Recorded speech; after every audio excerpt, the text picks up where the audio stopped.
The kingdom of Eternalis cast long shadows across the surrounding valleys, its spires rising like jagged teeth against the perpetual twilight sky.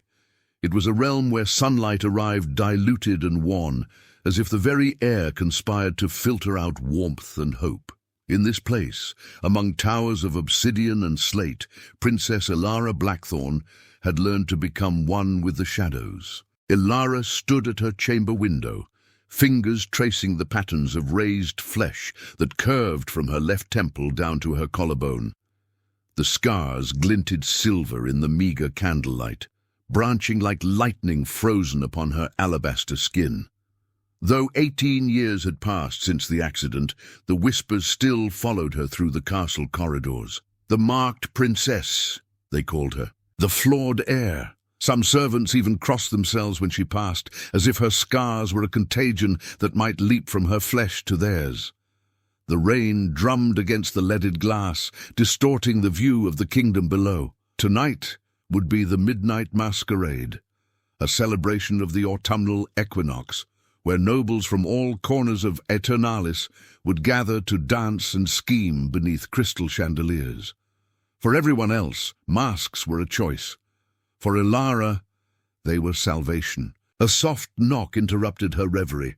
"Enter," she commanded, her voice carrying the quiet authority that had become her armor. Lady Isolde, her lady-in-waiting since childhood, slipped inside carrying a gown the color of spilled wine. "Your Highness, I've brought your attire for the evening, and this." She held up a mask of black lacquer, adorned with obsidian beads and raven feathers. It would cover the left side of her face completely. "Thank you, Isolde."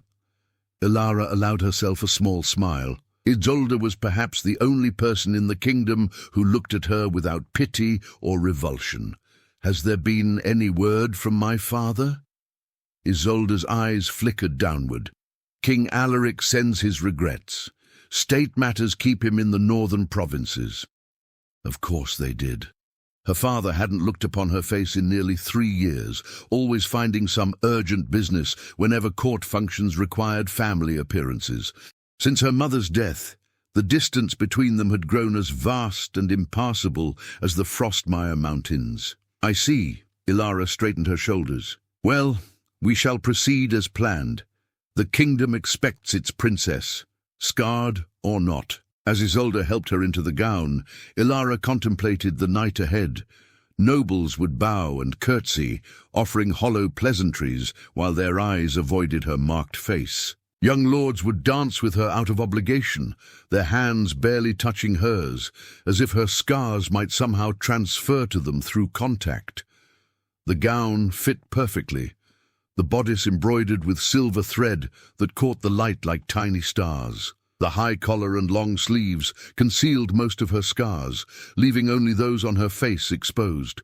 And for those, there was the mask. "You look magnificent, Your Highness," Isolde whispered, securing the final fastening. "I look concealed," Elara corrected, though without bitterness. She had long ago accepted the necessity of hiding. Now, the mask. The weight of the lacquered piece was familiar against her skin. With it in place, she transformed from the scarred princess to simply a royal enigma, still whispered about, but with intrigue rather than disgust. The grand ballroom pulsed with light and movement as Elara descended the marble staircase. Hundreds of candles cast their glow upon the assembled nobility, their faces obscured by ornate masks of every description. Music swelled from the orchestra positioned on the mezzanine, strings and woodwinds creating a haunting melody that seemed to echo the kingdom's melancholy beauty. Lord Chancellor Thaddeus appeared at her side, bowing low.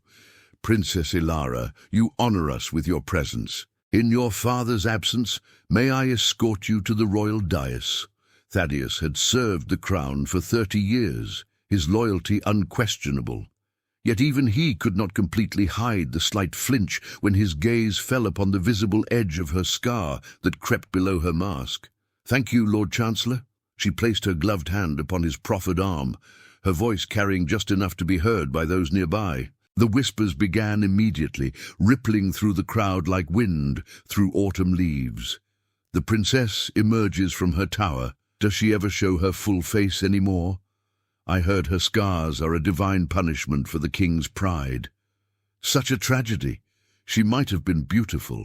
Elara had trained herself not to react, to let the words wash over her like rain. But tonight, each whisper felt like a needle, piercing her carefully constructed composure. Perhaps it was the knowledge that she represented the crown alone, or perhaps it was simply weariness of the constant scrutiny. From her position on the dais, she watched the dancers whirl across the polished marble floor. Ladies in gowns of sapphire, emerald and amber, gentlemen in formal attire of midnight blue and charcoal, all wearing masks, yet none truly hiding. "Your Highness," a voice cut through her thoughts. Baron Cedric Rothwell bowed before her, his mask of silver covering only his eyes and nose. "Would you honor me with a dance?" Baron Rothwell was young, perhaps 25, with land holdings along the eastern border.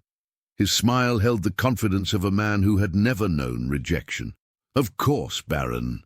Elara rose, protocol demanding she accept at least one dance. As they took position, she noted how he held her at a distance slightly greater than propriety required. "You move with remarkable grace, Princess," he commented as they began the steps of the waltz. "One would hardly know of your affliction." Elara's steps faltered momentarily. "My scars affect my face, Baron, not my feet." His laugh was too loud, too forced. "Of course, forgive me. I only meant to compliment your resilience. It must be difficult, bearing such marks in a position that demands perfection." Each word was a blade, skillfully wielded beneath a veneer of concern. This was how the court worked, cruelty disguised as courtesy, judgment masked as sympathy. "I find, Baron, that physical imperfections are far easier to bear than imperfections of character," she replied, her tone cool but polite. The music mercifully ended, and Elara returned to the dais, declining further invitations with a practiced excuse about needing rest.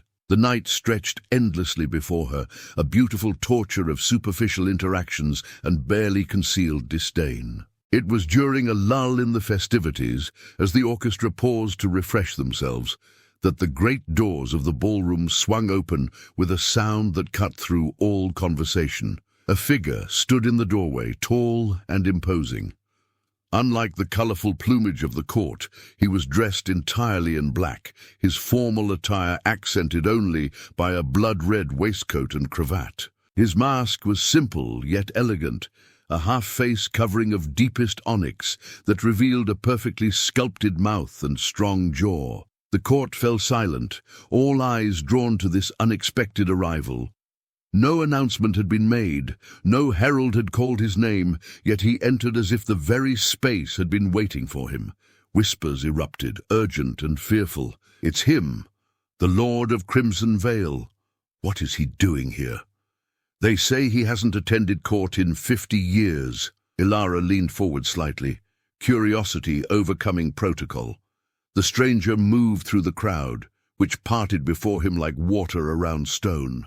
His stride was unhurried yet purposeful, and though his eyes were hidden behind his mask, she could feel his gaze scanning the assembly. Lord Chancellor Thaddeus hurried to intercept him, bowing stiffly. Words were exchanged, too low for Elara to hear, but the tension in the Chancellor's shoulders was evident. After a moment, Thaddeus turned and approached the dais. "Your Highness," he said, his voice strained, "may I present Lord Valerian Draconis of Crimson Vale? He requests the honor of an audience." The name sent a shiver down Elara's spine.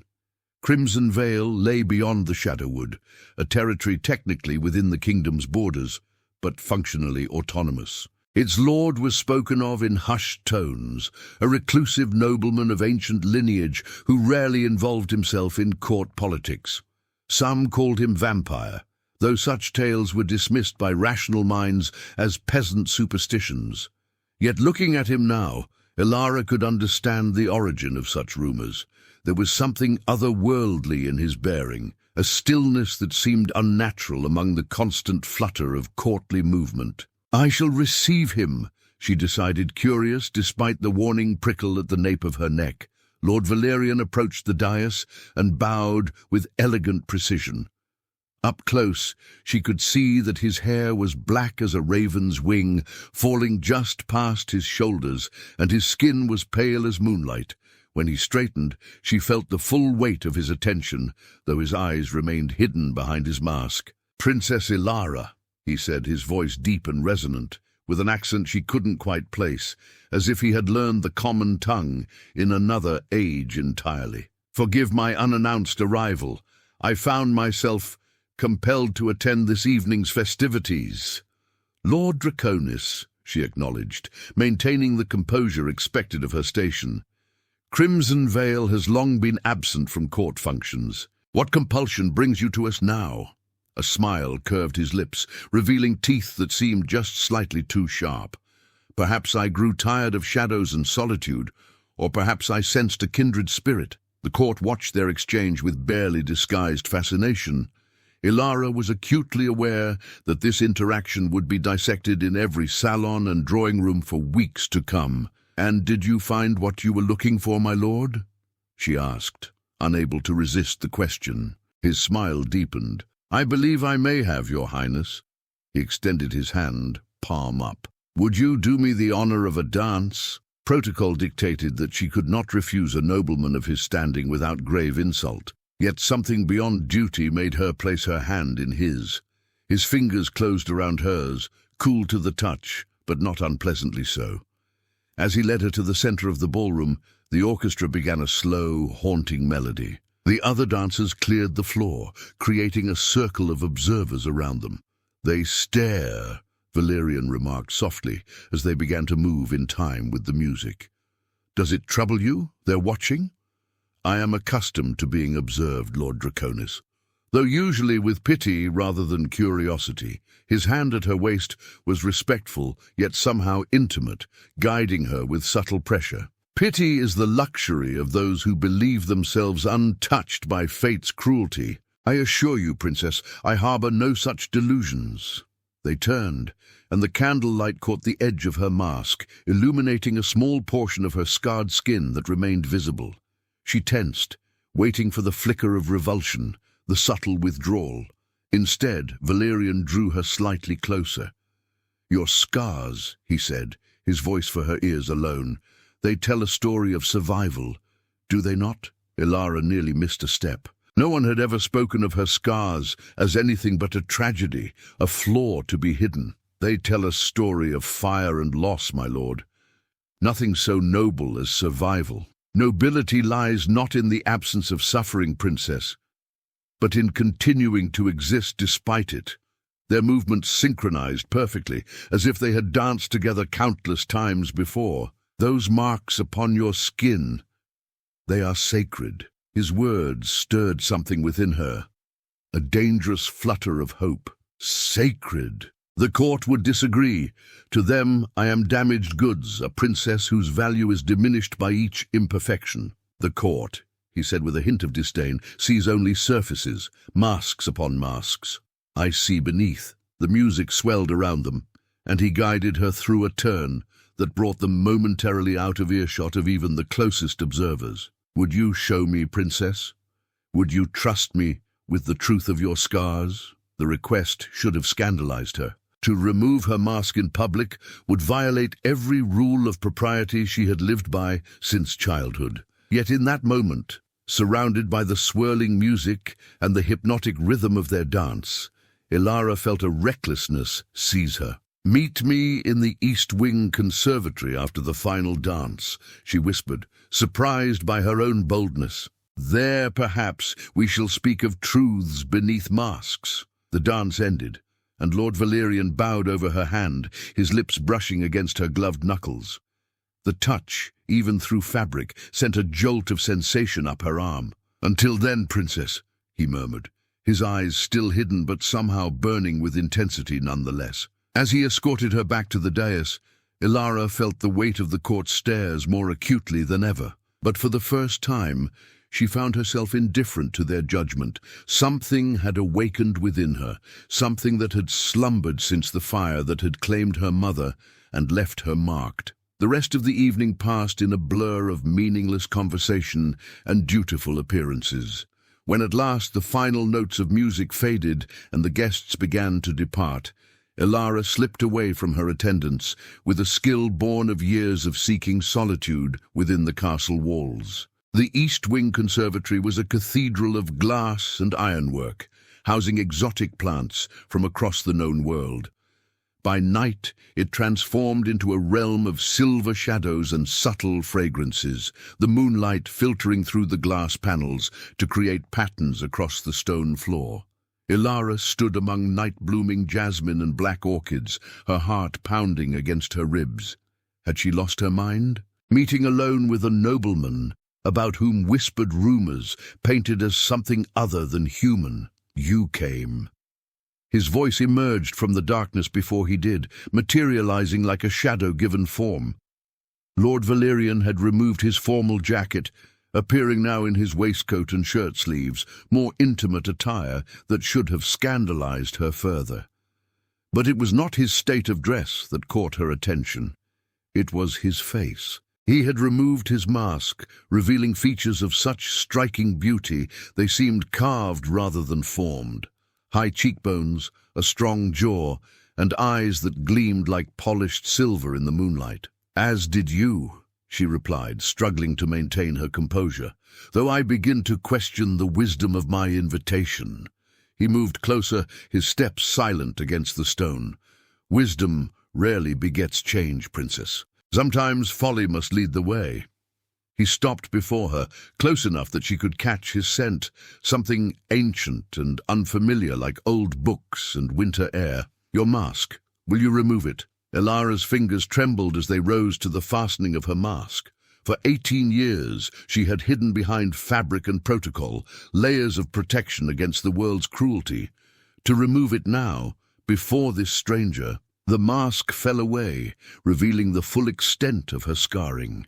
Silvery tendrils that branched across her left temple, cheek and jaw, disappearing beneath the collar of her gown.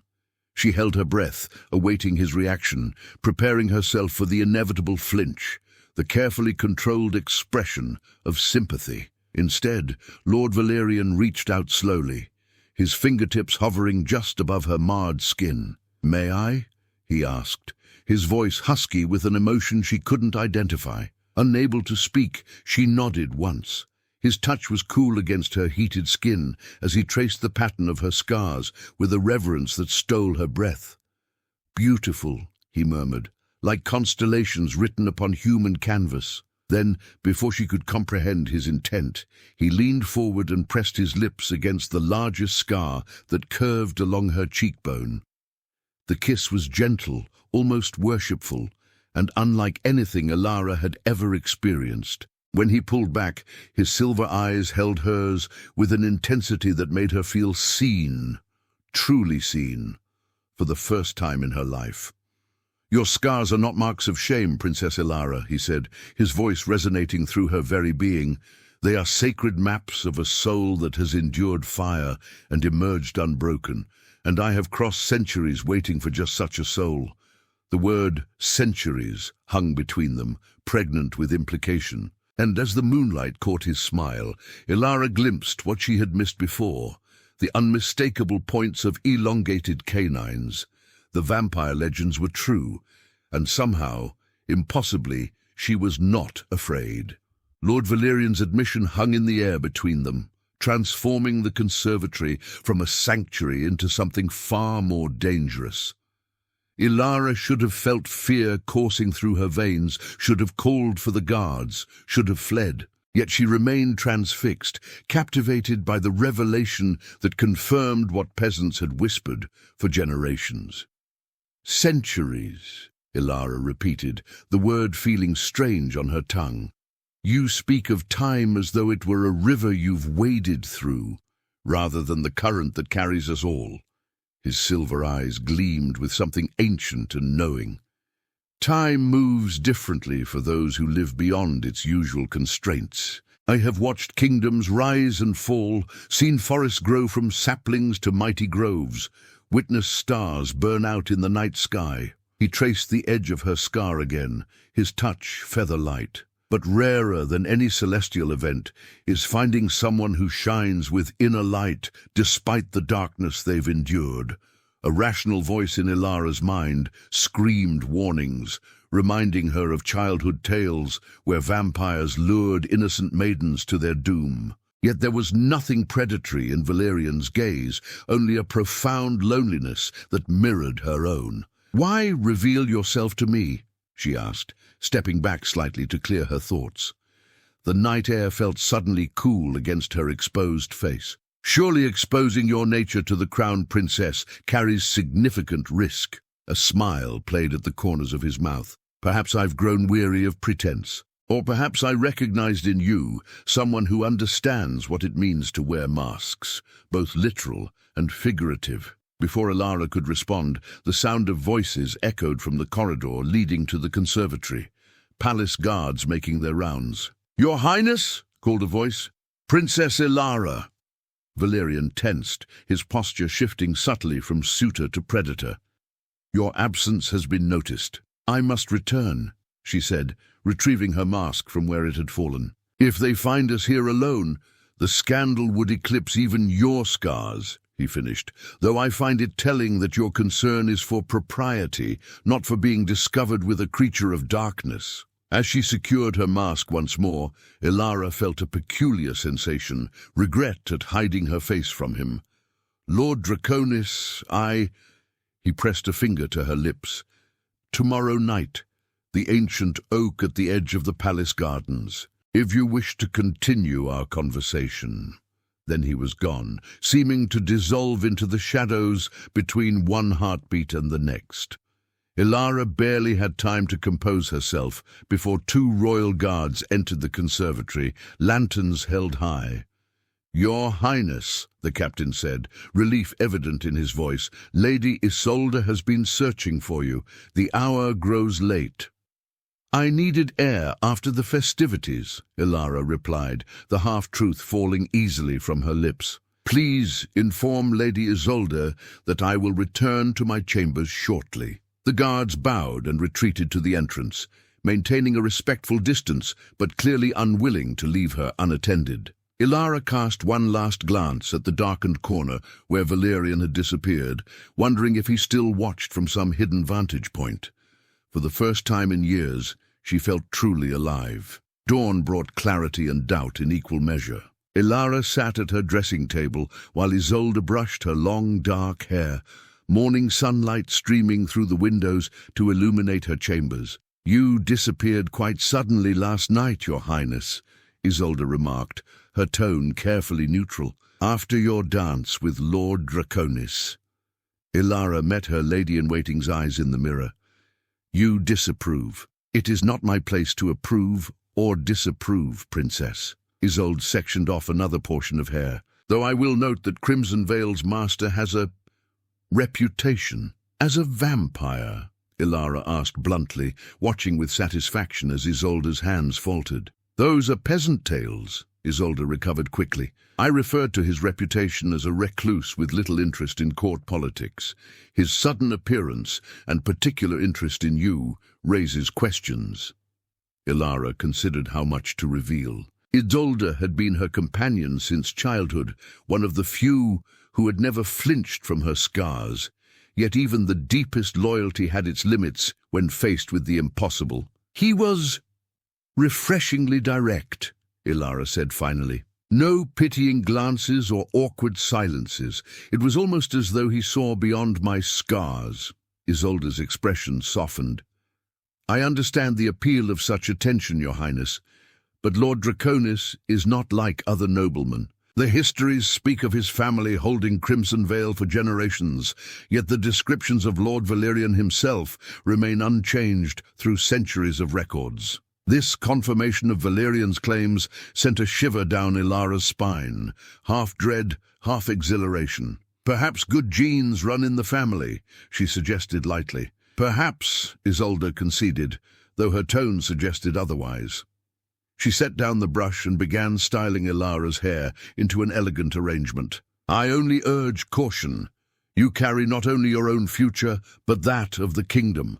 The reminder of her royal responsibilities landed like a stone in Ilara's stomach. With her father increasingly absent and no siblings to share the burden, she alone represented the Blackthorn dynasty's future. Any misstep would not only damage her reputation, but potentially destabilize Eternalis itself. A knock interrupted her thoughts. Lady Isolde opened the door to reveal Chancellor Thaddeus, his usually composed features tight with concern. "Your Highness, forgive the intrusion," he bowed stiffly. "An urgent matter requires your attention in the council chamber." Ilara rose, instantly alert. "What has happened?" "A delegation has arrived from the northern provinces." Thaddeus lowered his voice. "They bring news of your father." Cold dread washed over her. "Is he?" "The king lives," Thaddeus assured her quickly. "But the situation is complex. If you would accompany me." Ilara nodded, allowing Isolde to help her into a formal day gown of midnight blue, embroidered with silver stars, colors of authority in the Blackthorn line. She left her mask behind. Council members had seen her scars too often to justify hiding them during official business. The council chamber was already filled with voices when she arrived. 5 northern lords stood in travel-stained cloaks before the great oak table, while Eternalis's ministers listened with increasingly grim expressions. All conversation ceased when Ilara entered. "Princess Ilara!" Lord Donovan of Frost Harbour stepped forward, bowing deeply. Though she had not seen him since childhood, she recognized his weathered face and iron-grey beard. "We bring grave tidings from the Northern Territories." "Speak freely, Lord Donovan," Ilara commanded, taking her seat at the head of the table, her father's rightful place. The symbolism was not lost on anyone present. 3 days ago, King Alaric was negotiating treaties with the mountain clans when an incident occurred. Donovan's voice grew heavy. "A dispute escalated, weapons were drawn, and in the chaos your father was injured." "How severely?" Ilara kept her voice steady despite her racing heart. Another northern lord stepped forward, younger, with sharp features and calculating eyes. "The wound itself was not life-threatening, Your Highness, but the blade was poisoned with nightshade extract. The king has been rendered incapacitated." "Poisoned?" Chancellor Thaddeus interjected. "This is an act of war. The mountain chieftain swears they had no knowledge of the poison," Donovan continued. "They've surrendered the culprit, a young warrior from their ranks, and offered blood compensation according to their customs." Ilara processed this information carefully. "You say my father is incapacitated, not dead. Explain his condition precisely." The lords exchanged uncomfortable glances. "He lives and breathes," said the sharp-featured lord, "but he neither speaks nor seems to recognize those around him. The royal physician believes the poison has affected his mind, perhaps permanently." The implications crashed over Ilara like a wave. Her father, the distant, complicated man who had retreated from her life after her mother's death, might never return to himself, and the kingdom now looked to her, not as Princess Regent, but as de facto ruler. "Where is the king now?" she asked. "Still at Northwatch Fortress, Your Highness. The physician advised against moving him until his condition stabilizes." Lord Donovan hesitated. "There is, another matter. Before the king fell ill, he was negotiating a defensive pact with the mountain clans against incursions from beyond our borders. Strange attacks have increased in the northern territories." "What manner of attacks?" Chancellor Thaddeus demanded. "Settlements found abandoned, livestock drained of blood, travelers disappearing on well-traveled roads."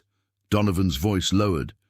"And sightings of pale figures moving in the darkness, faster than natural creatures should move." A heavy silence fell over the chamber. No one needed to speak the word that hung in the air: vampires.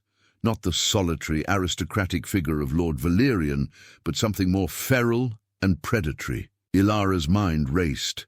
Last night's encounter with Lord Draconis now cast in a new, more suspicious light. Had his appearance at court been mere coincidence, or something more calculated?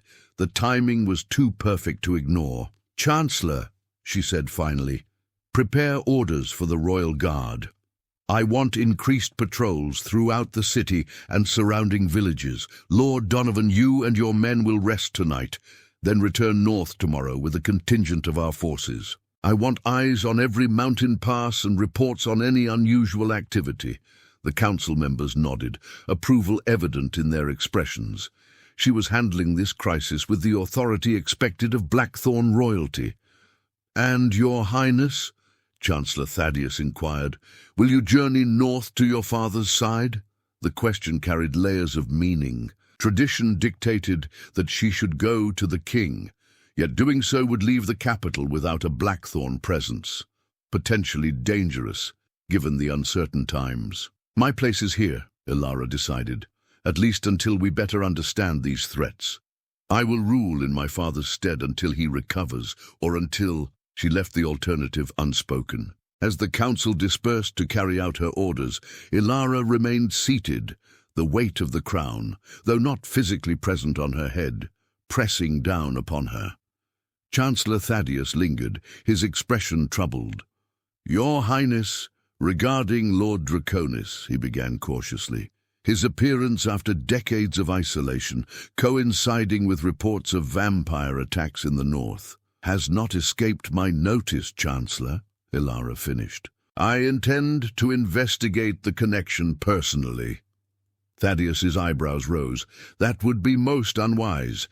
If there is even the slightest possibility that Lord Valerian is involved, then I am uniquely positioned to discover the truth, she cut in. He has shown a particular interest in me. I can use that to our advantage. You speak of dangerous games, Princess, Thaddeus warned. Playing spy with a nobleman is one thing. Doing so with a creature of supernatural power is quite another. Ilara stood, smoothing her gown with practiced grace. These are dangerous times, Chancellor, and I have spent my life being underestimated because of my scars.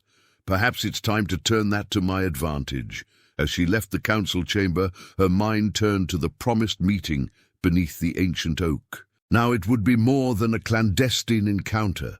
It would be her first act as ruler of Eternalis, stepping into the shadows to protect her kingdom from threats both human and otherwise. Twilight painted the palace gardens in shades of purple and blue as Ilara slipped through the servants' entrance, a dark cloak concealing her identity. She had dismissed Isolde for the evening, with claims of needing solitude after the day's troubling news, then changed into a simple gown of charcoal grey, practical, unadorned, and unlikely to catch on branches or brambles. For the first time since the masquerade, she wore no mask. If she was to confront Lord Valerian about his possible connection to the northern attacks, she would do so with her full face exposed, scars and suspicions alike. The ancient oak stood at the furthest edge of the formal gardens, where manicured lawns gave way to the wilder growth that eventually became the shadowwood. Its massive trunk, rumored to be 1,000 years old, was wide enough that 10 men linking arms could not encircle it. Gnarled roots created natural hollows and hiding places at its base. As Ilara approached, she saw no sign of Valerian. The appointment had been for nightfall, and true darkness had not yet descended. She pressed her back against the enormous trunk, using its bulk to shield her from view of the palace windows, and waited. "You came alone," said a voice directly above her. Bold, but perhaps foolish, given today's news. Ilara didn't startle. Somehow, she had expected this dramatic entrance.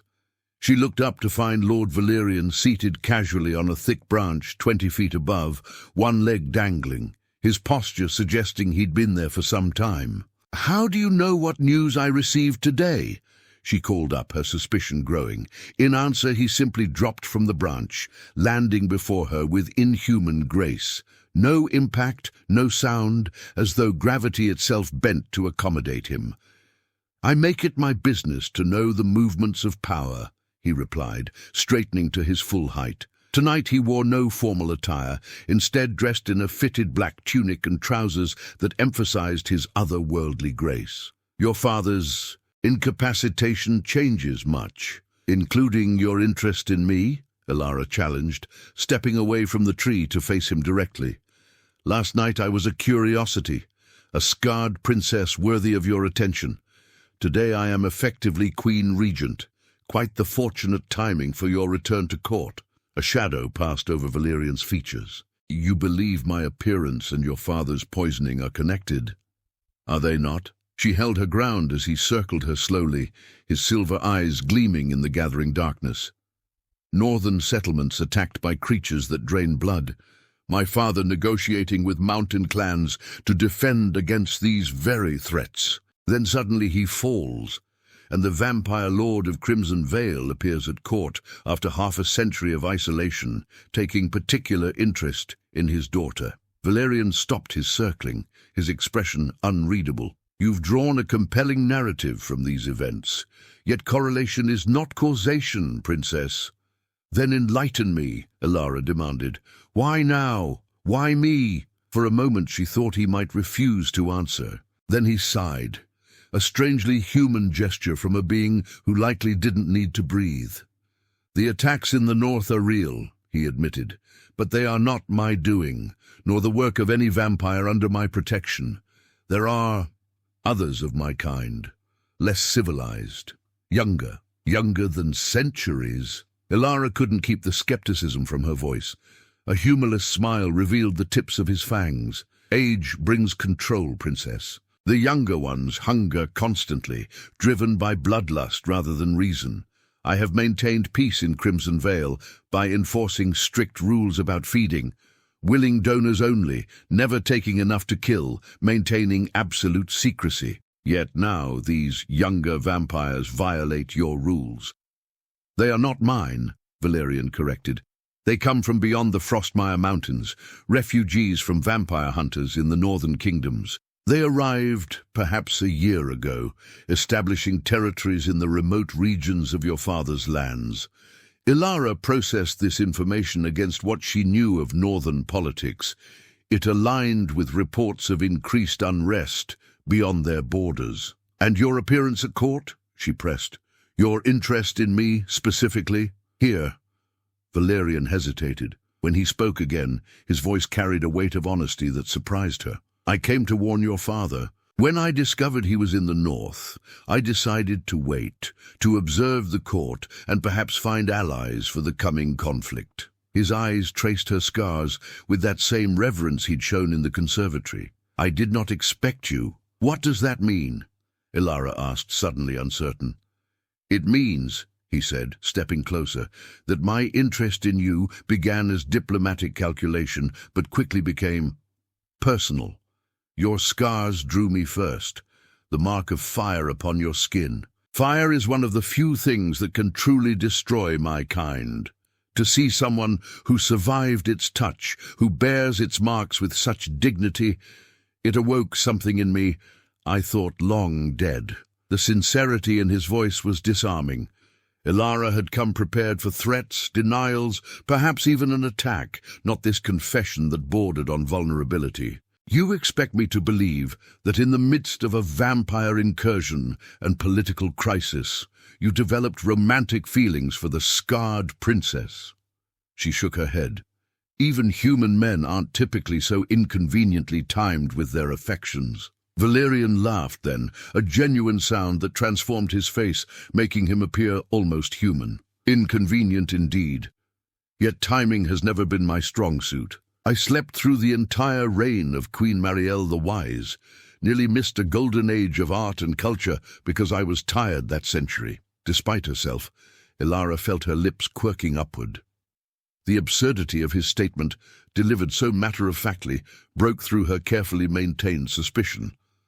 If what you say is true, she said, growing serious again, then my father's condition may not be connected to the vampire attacks at all. It could be entirely human treachery, perhaps from mountain clans seeking to avoid the defensive pact, or rivals within our own court. Valerian nodded. Politics and poison have been companions long before my kind walked these lands, though I would not rule out the possibility that these new vampires have human allies within your kingdom. A night bird called from deeper in the forest, breaking the momentary silence between them. Ilara became acutely aware of how far they stood from the palace guards, how completely alone she was with this immortal being whose motives remained unclear despite his explanations. "I should return," she said, glancing toward the distant lights of the palace. "My absence will be noticed, especially now. Before you go." Valerian reached into his tunic and withdrew a small object,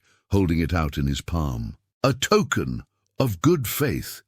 It was a ring, silver filigree surrounding a deep red stone that seemed to pulse with inner light.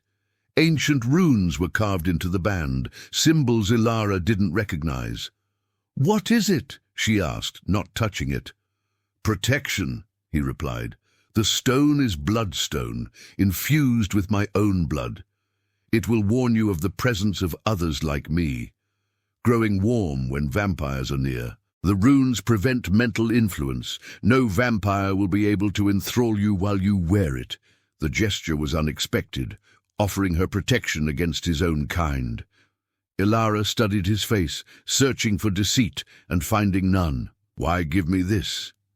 "Because I believe your father's poisoning and the northern attacks are connected, though not as you initially thought." His expression darkened. "Someone is deliberately creating chaos, weakening your kingdom's leadership, while vampire raids distract your military. I fear Eternalis faces threats from both human and immortal enemies, working in concert." Ilara accepted the ring cautiously, feeling its weight, heavier than its size suggested.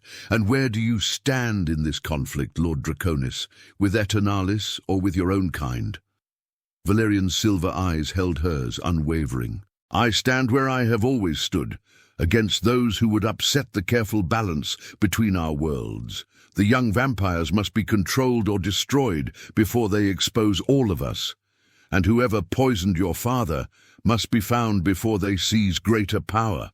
He stepped closer, close enough that she could feel the unnatural coolness radiating from his skin. "I offer you an alliance, Princess Ilara Blackthorn. My knowledge of vampire weaknesses, my centuries of experience, my powers, all in service to stabilizing your kingdom and finding those responsible for these attacks." "And what do you ask in return?" Ilara questioned, suspicion returning. No offer came without price. The corner of Valerian's mouth lifted in a half-smile. "For now, only that you meet me again, that you consider trusting me. The rest, we shall negotiate as we go." Ilara slipped the ring onto her finger, half expecting some magical transformation or binding. Instead, it simply sat there, cool against her skin, the bloodstone catching what little light remained in the twilight sky. "I make no promises beyond this moment," she said carefully, "but I will consider your words and your offer." As she turned to leave, Valerian called after her softly, "Princess." When she glanced back, his expression had grown grave. "Trust few in your court in the days to come.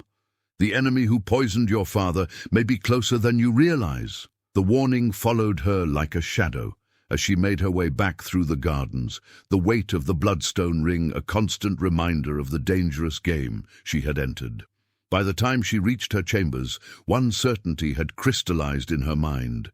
Whether ally or enemy, Lord Valerian Draconis would irrevocably change the fate of Eternalis and her own. What she couldn't yet determine was whether that change would bring salvation or destruction. The bloodstone ring grew warm against Ilara's skin as she sat in the small council chamber, listening to reports from the northern borders. 3 days had passed since her meeting with Valerian beneath the ancient oak, and the kingdom's situation had deteriorated with alarming speed. 4 more villages abandoned in the past week, Your Highness," reported Captain Thorne, a weathered soldier with 3 decades of service to the crown. "Those who flee speak of shadows that move too quickly for the eye to follow. Bodies found drained of blood." Ilara glanced down at the ring on her finger, its stone pulsing with subtle heat. She had worn it continuously since Valerian had given it to her, concealing its true purpose from the council by claiming it was a royal heirloom for protection. Not entirely a lie. "And what of the mountain clans?" she asked, addressing Lord Donovan, who had returned from the north just hours before. "They honor the agreements made with your father, Princess. Their warriors now patrol alongside our soldiers." Donovan hesitated, stroking his grey beard. "But they are superstitious. Many refuse to venture out after sunset, believing only their ancestral magic offers protection against the night hunters." Chancellor Thaddeus scoffed. "Superstition will not secure our borders. We need rational strategies, not peasant folklore." The Bloodstone's warmth intensified suddenly, causing Ilara to curl her fingers into her palm. Someone with vampire blood was nearby, perhaps even listening to their deliberations. Her eyes darted to the heavy curtains that lined the council chamber, the shadowed corners where a supernatural being might conceal themselves. "Folklore often contains kernels of truth, Chancellor," she said carefully. "What protections do the mountain people employ?" Lord Donovan's eyebrows rose, clearly surprised by her interest. "Rowan wood stakes, garlic hung above doorways, symbols carved into thresholds. And they speak of a sacred ash that burns blue when scattered into fire. They claim the smoke repels the creatures." Ilara committed these details to memory, wondering if Valerian would confirm their effectiveness. "Have samples of this ash brought to the royal alchemist for examination, and send word to our villages to adopt these precautions while we investigate further." The council members exchanged uneasy glances. Captain Thorne cleared his throat. "Your Highness, acknowledging these attacks as supernatural in nature could cause panic." "Better temporary fear than permanent death," Ilara replied sharply. "Our people cannot defend themselves against threats they do not understand." Before further objections could be raised, the chamber doors swung open. Lady Isolde entered, her usually composed features tense with urgency. "Forgive the interruption, Your Highness, but a royal courier has arrived from Northwatch Fortress with news of the king." The council chamber fell silent. Ilara steeled herself, preparing for the worst. "Speak." "The king has vanished from his sickbed," Isolde announced, her voice steady despite the shocking news. "The royal physician found His Majesty's chambers empty at dawn. There were signs of struggle and—" She hesitated. Blood on the windowsill. Gasps and exclamations erupted around the table. Ilara gripped the arms of her chair, the bloodstone ring now burning against her finger. "When?" she demanded. "2 nights ago. The courier rode without rest to bring word." The implications crashed over Ilara like ice water. Her father, already weakened by poison, taken by creatures that fed on blood. The timing could not be coincidence. Either the vampires sought to eliminate Eternalis' rightful ruler, or someone wished the king to be perceived as dead while using him for other purposes. She rose from her seat, silencing the growing chaos with a raised hand. "Captain Thorne, assemble your finest trackers and prepare to ride north immediately. Lord Donovan, we require mountain guides familiar with every cave and crevice where the king might be hidden. Chancellor, increase city guards and implement a dusk curfew." As the council dispersed to execute her commands, Ilara turned to Isolde. "Have my riding clothes prepared. I leave for Northwatch within the hour." "Your Highness." Chancellor Thaddeus intercepted her at the door, his face grave. "You cannot go north. With the king missing, you are Eternalis' sole ruler.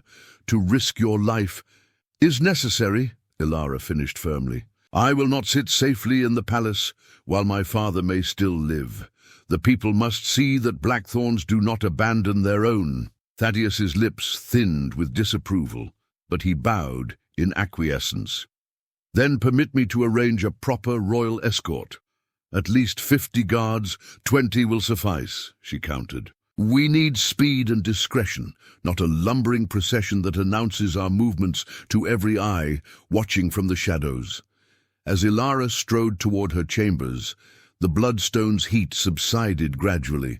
Whatever vampire presence had been near the council chamber had retreated, but had they gleaned enough information to anticipate her movements? The thought troubled her as she changed into riding leathers and a practical traveling cloak. Isolde helped secure her hair in a tight braid, her movements efficient but her eyes worried.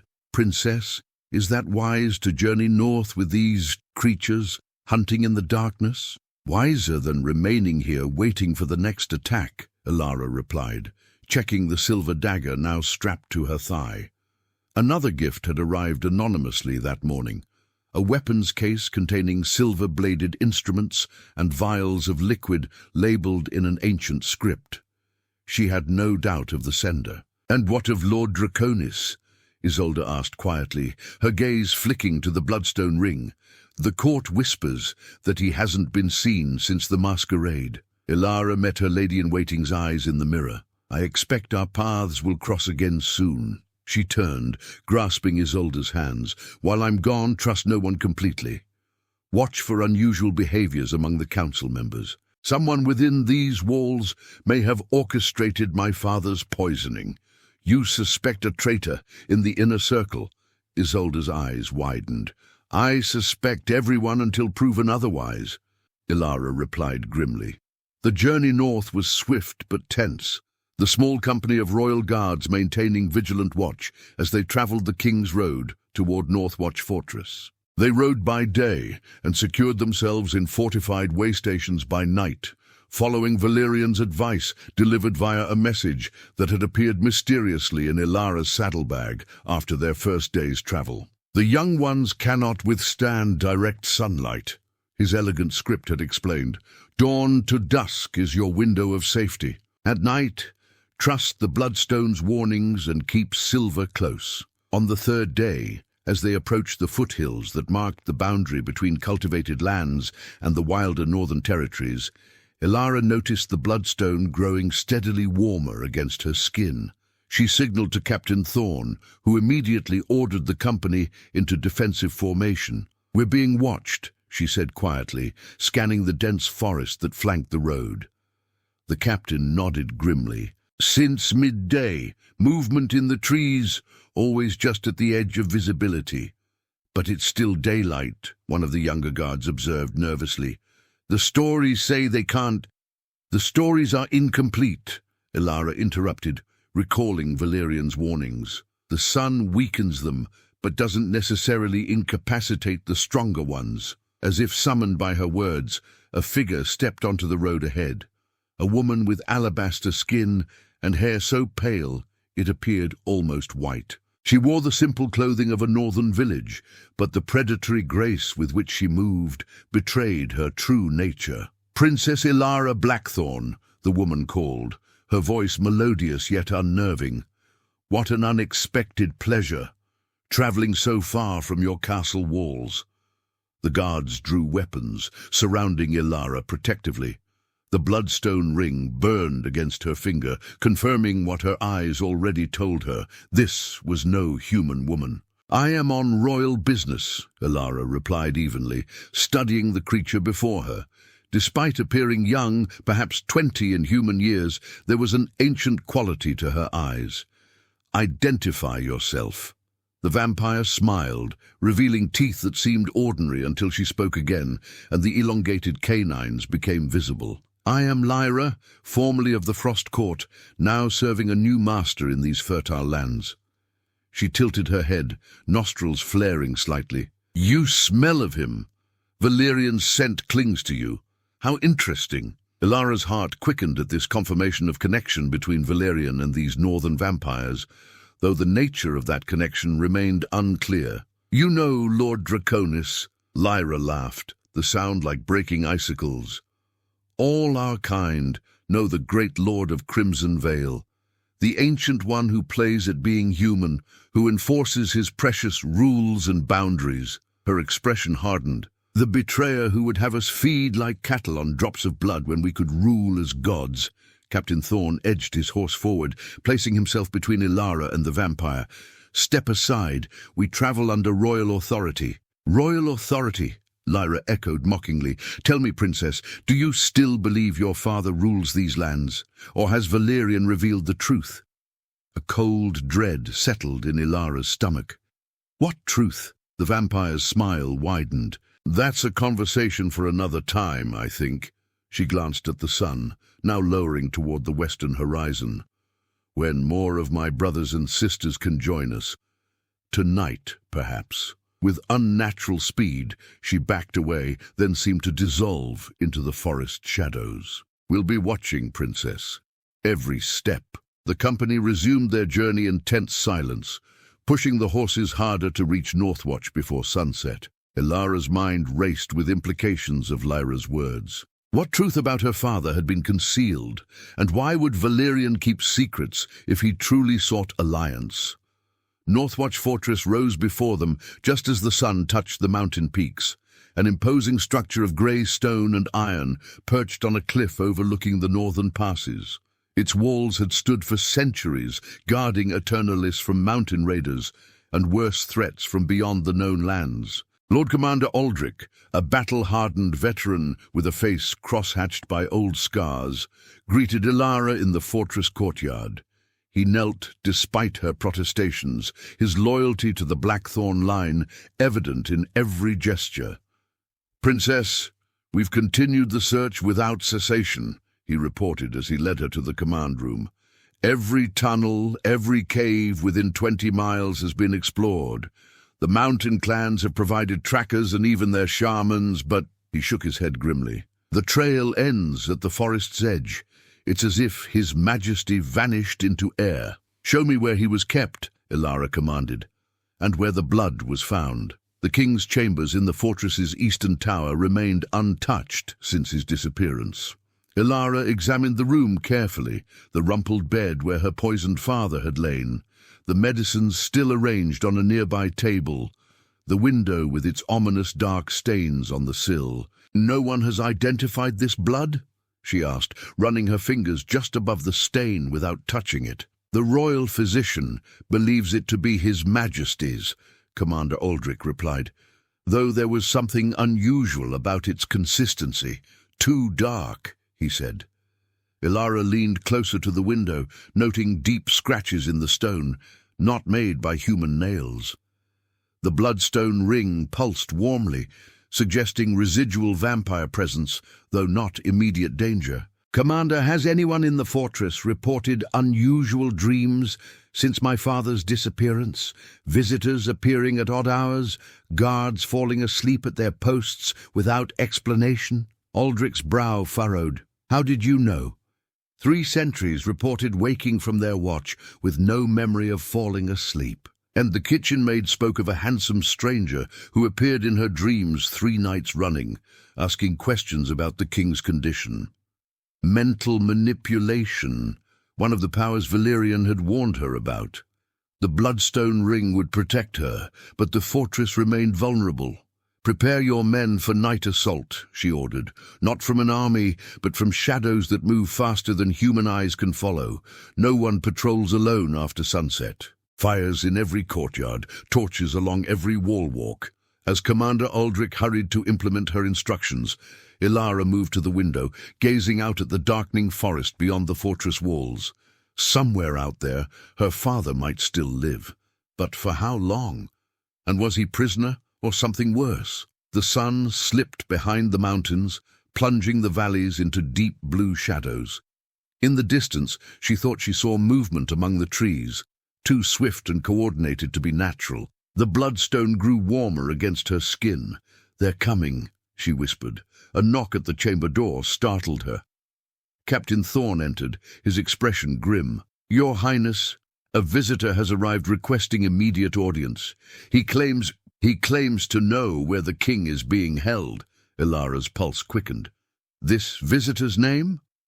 "Lord Valerian Draconis of Crimson Vale." Her breath caught. "Bring him here."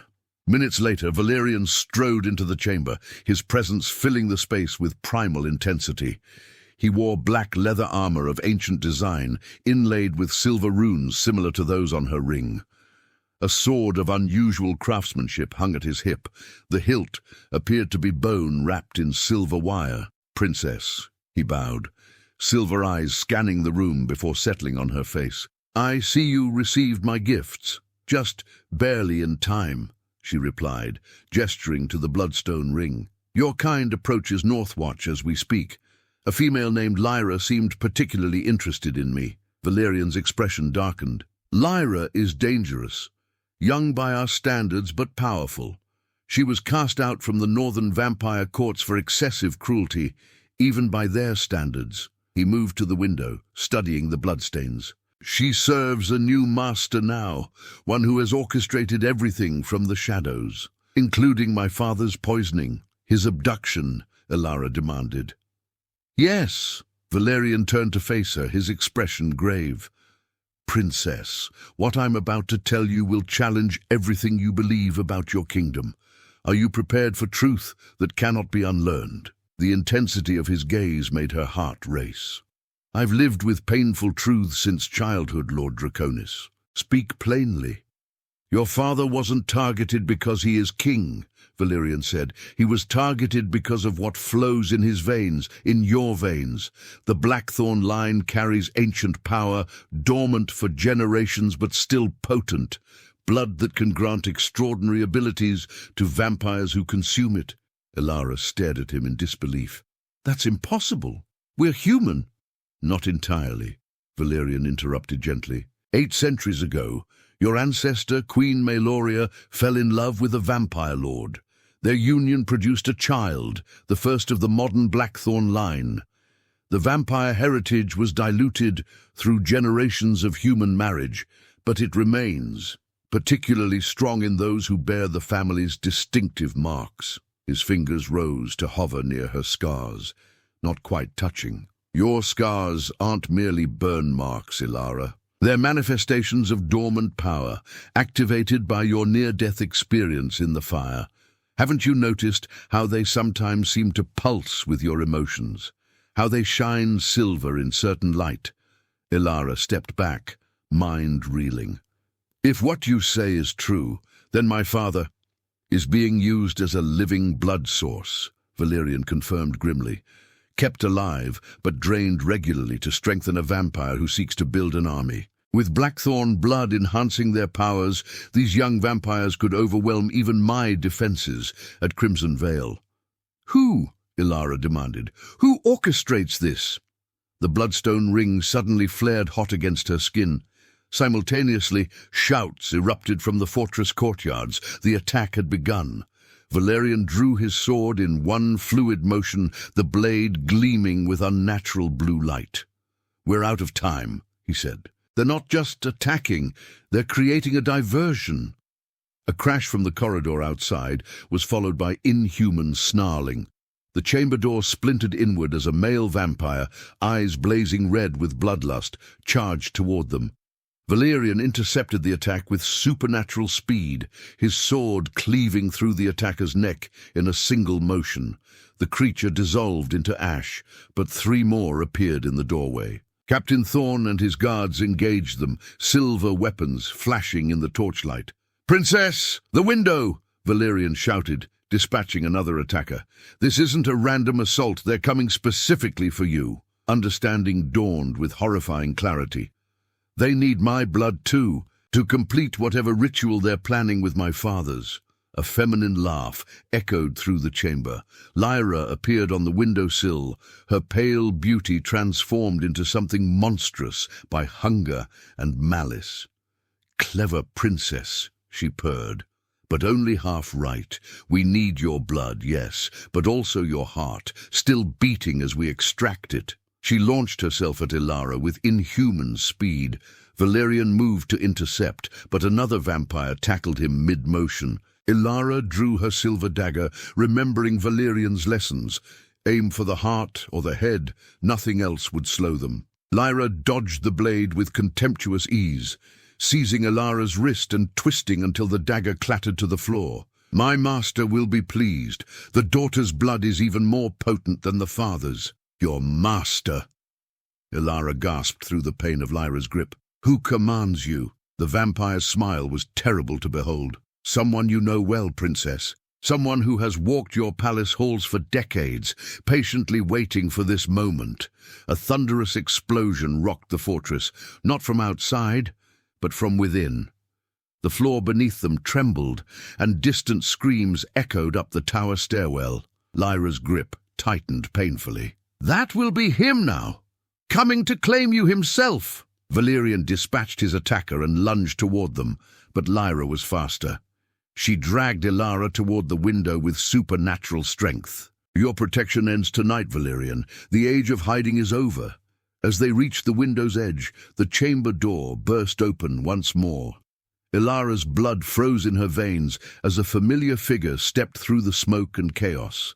His face, once kind and trusted, now transformed by hunger and cruel ambition, elongated fangs visible as he smiled. "Chancellor Thaddeus," she whispered in horror. "My dear princess," he replied, his voice unchanged despite his transformed appearance. "How pleased I am that you've finally learned the truth. Pity you won't live long enough to tell anyone else." Valerian snarled, positioning himself between Ilara and the Chancellor. "You've orchestrated this entire scenario, Thaddeus. The northern attacks, the king's poisoning, all to distract from your true purpose." Thaddeus laughed, the sound chilling in its normalcy. 50 years serving the Blackthorn line, tasting their power in the air but unable to claim it. Watching you hide our kind away in shadows when we should rule by divine right. His gaze fixed on Ilara with terrible hunger. "No more waiting. Tonight, with the blood of both Blackthorn rulers, I ascend." As he stepped forward, Ilara felt the bloodstone ring pulse against her finger, not with heat, but with power that seemed to flow into her veins. Her scars began to burn, not with pain, but with energy that coursed through her body like liquid silver. "Valerian," she whispered, feeling something awakening within her. "What's happening to me?" His eyes widened as he glanced back at her, recognition and something like awe crossing his features. "Your heritage awakens, princess. The dormant power in your blood." His words cut short as Thaddeus attacked, moving with the speed of centuries-old vampire. As the two immortals clashed in deadly combat, Lyra dragged Ilara further toward the window's edge. "Watch closely, princess. When Thaddeus destroys your vampire lover, we'll take you to your father. You can say farewell before we drain you both dry." The mention of her father ignited something primal within Ilara. The burning sensation in her scars intensified, spreading throughout her body until her vision blurred with silver light. Acting on instinct rather than knowledge, she grasped the bloodstone ring and pressed it directly to the largest of her facial scars. Power exploded outward from the contact point, a concussive wave of silver energy that threw Lyra backward. The female vampire shrieked as the energy touched her, her pale skin blackening where the silver light made contact. Ilara stood unsteadily, staring at her hands, now glowing with the same silvery light that emanated from her scars. Across the chamber, both Valerian and Thaddeus had paused their combat, staring at her transformation with expressions of shock and, in Thaddeus's case, sudden fear. "Impossible," the Chancellor whispered. "The bloodline has been dormant for centuries." "Not dormant," Valerian corrected, a smile spreading across his face. "Waiting for the right catalyst." He looked at Ilara with newfound respect and something deeper. "Princess, your true inheritance awakens. The power to protect your kingdom from both human and immortal threats." As Ilara took a step forward, the silver energy rippling around her like liquid moonlight, Thaddeus backed toward the door. "This changes nothing. Your father still bleeds for me, and Northwatch falls to my army even now." With supernatural speed, he vanished from the chamber. Lyra scrambled after him, her flesh still smoking where Ilara's power had touched her. The silver energy gradually receded, drawing back into Ilara's scars, which now shimmered with metallic luster. She swayed unsteadily, the sudden power surge leaving her drained. Valerian caught her before she could fall. "What am I?" she whispered against his chest, the world spinning around her. His arms tightened protectively. The answer to a prophecy I'd long thought merely legend. A Blackthorn with the power to bridge worlds. He tilted her face up to meet his gaze. "But explanations must wait. Thaddeus spoke truth about one thing. Your father lives, and we must find him before the Chancellor completes whatever ritual he's planned." From the fortress below came sounds of battle. Guards fighting the vampire assault. The bloodstone ring pulsed against her finger, warning of immediate dangers still surrounding them. How? Ilara asked, forcing strength back into her limbs. How do we find my father, when weeks of searching have yielded nothing? Valerian's silver eyes gleamed with determination. We follow Thaddeus, and to do that, Princess, you must embrace what you're becoming.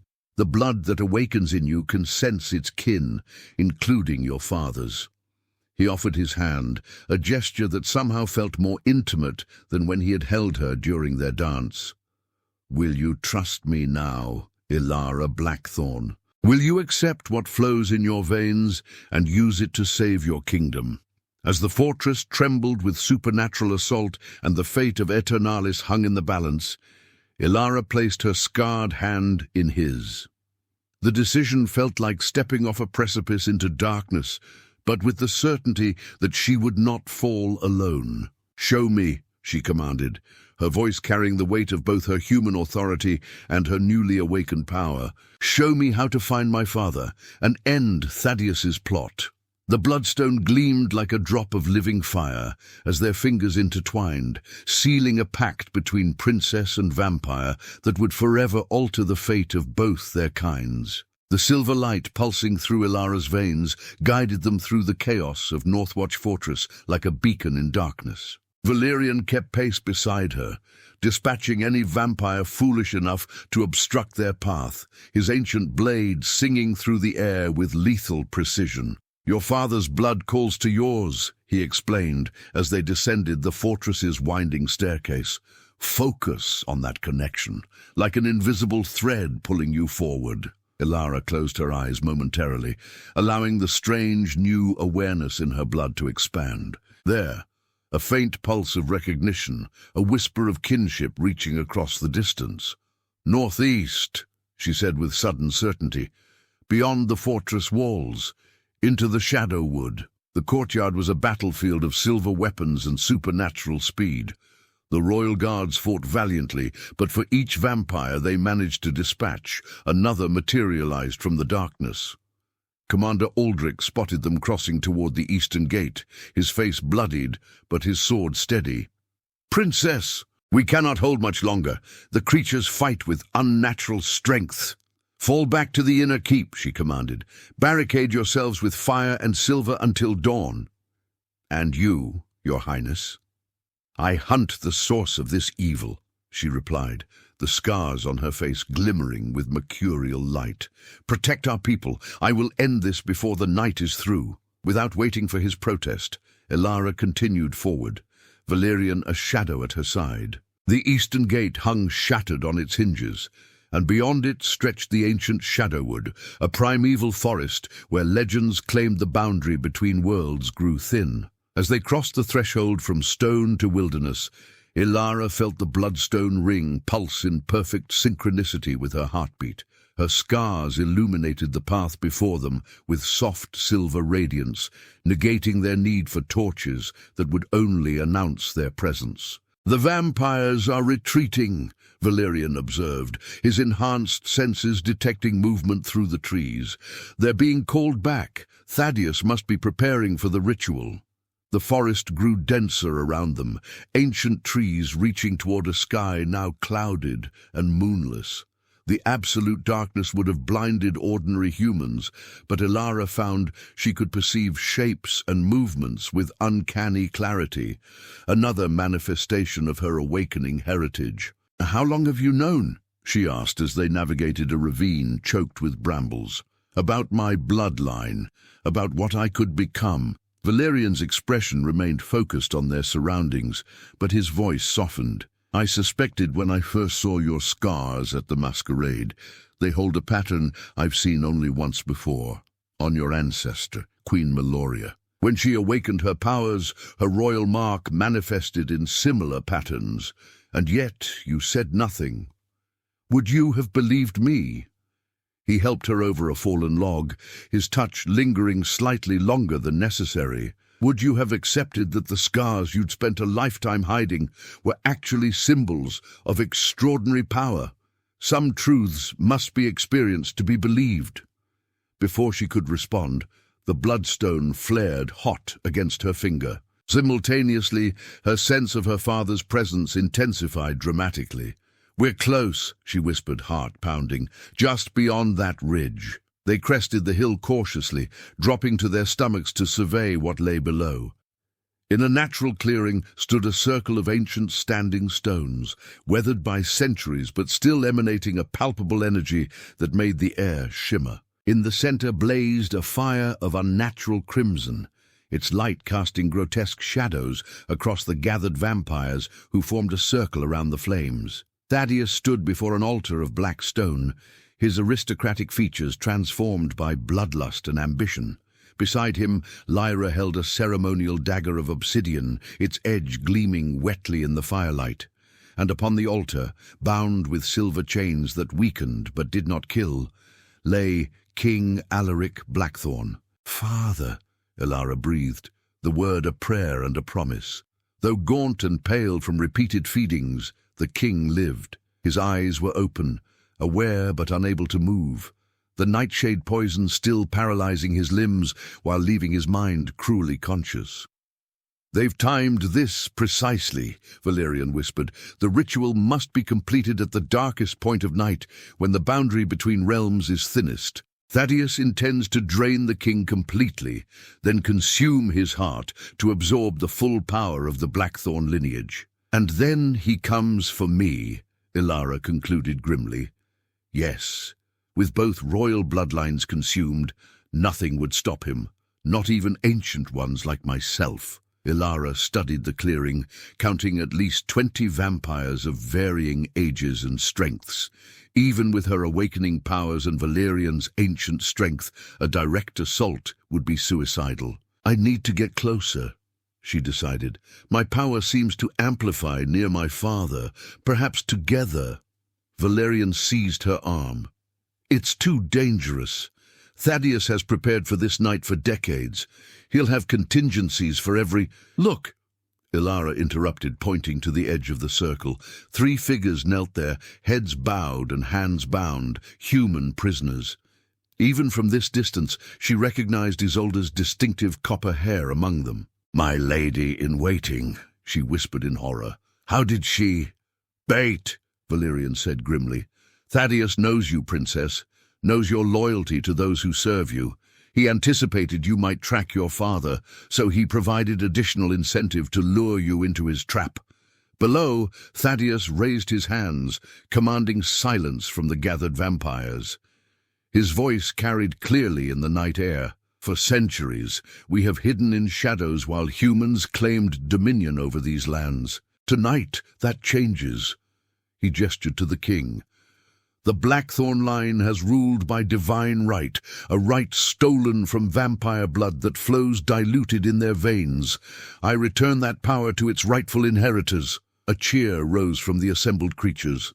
Thaddeus continued, his voice rising in fervor. "When the ritual is complete, I shall wield power unmatched since the first vampire walked these lands. The princess will follow her father into sacrifice, and a new age will dawn, one where humans serve as cattle rather than kings."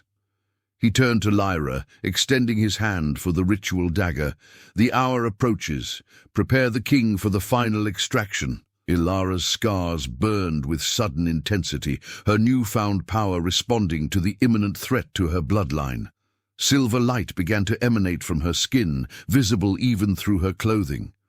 "I cannot wait," she said, rising to her knees. "If my father dies, something tells me my power diminishes rather than grows. Our bloodline is connected, even in death." Valerian studied her face, seeing determination hardening into resolve. "Then we fight together." He drew his sword, the ancient blade humming with anticipation. "But we need a distraction."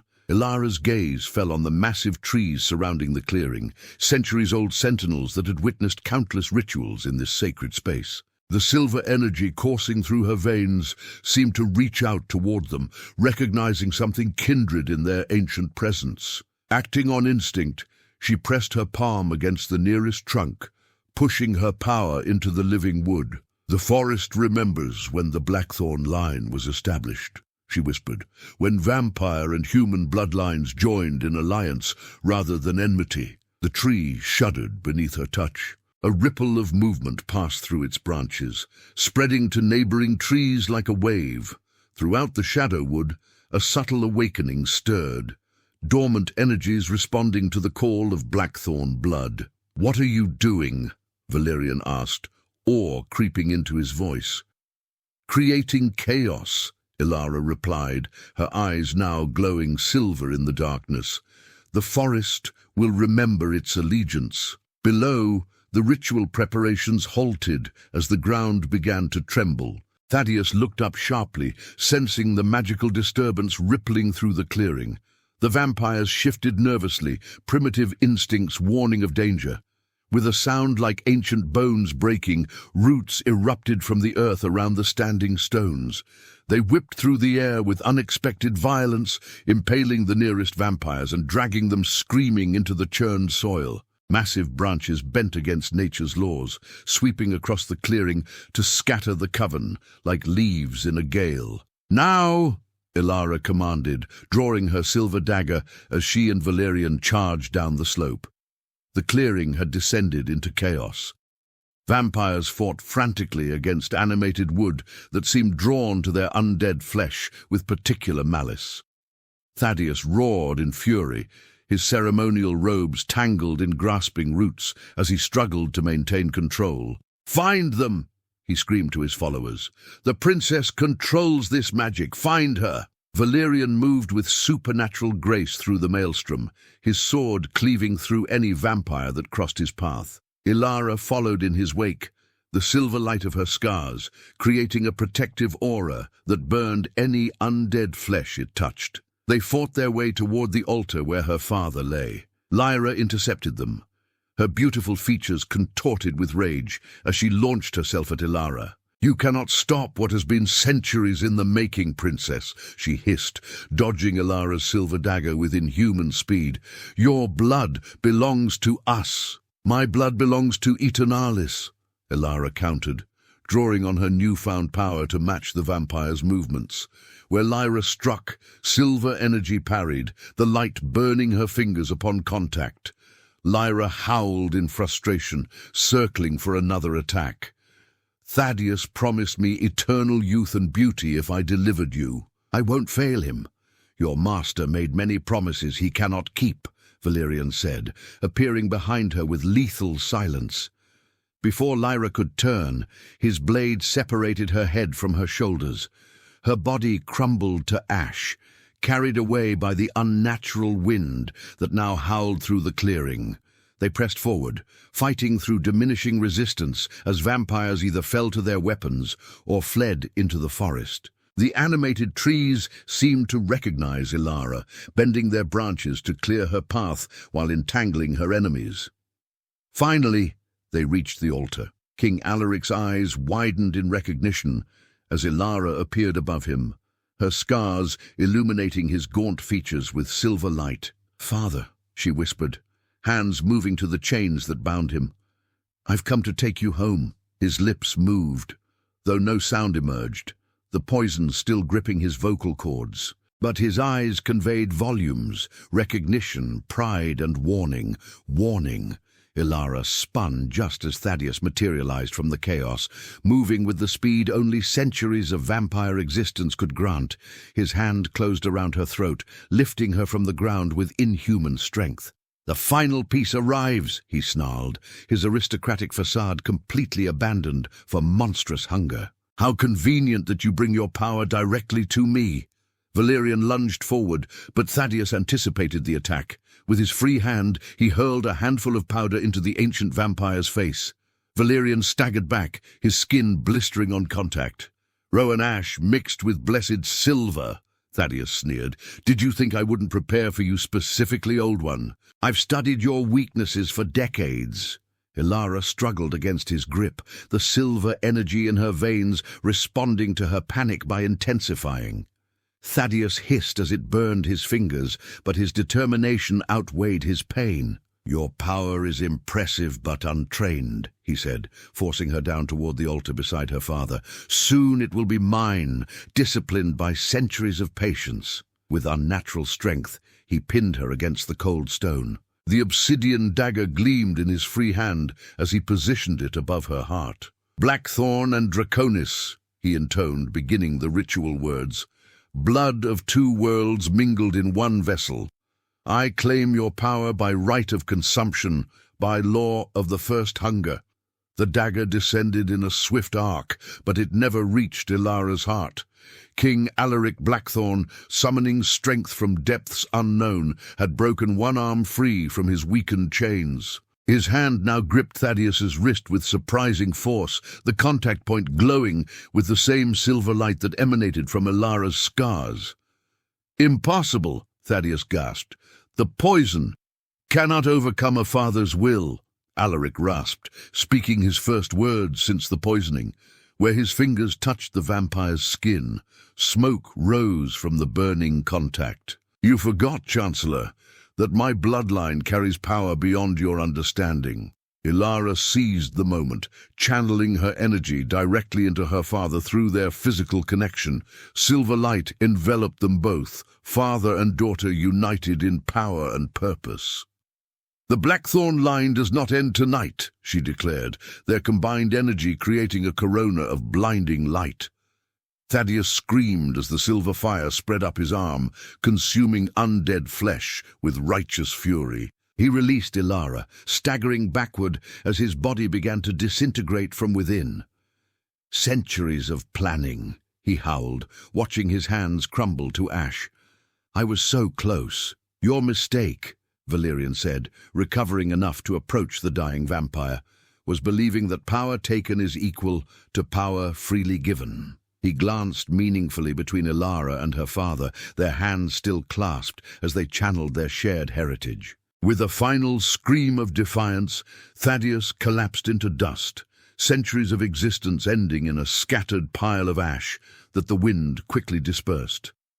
The unnatural tempest calmed as suddenly as it had begun. The animated trees settled back into their ancient stillness, roots retreating beneath the soil. Throughout the clearing, surviving vampires fled into the darkness, their master destroyed and their courage broken. Ilara worked quickly to free her father from his remaining chains, then turned to release Isolde and the other prisoners. Her lady-in-waiting embraced her fiercely, tears streaming down her face. "I knew you would come," Isolde whispered. "When they took us from the palace, I never doubted." King Alaric sat weakly upon the altar that had nearly become his deathbed, his eyes fixed on his daughter with new understanding. Though still gaunt from his ordeal, the silver light that had awakened in him seemed to restore some of his vitality.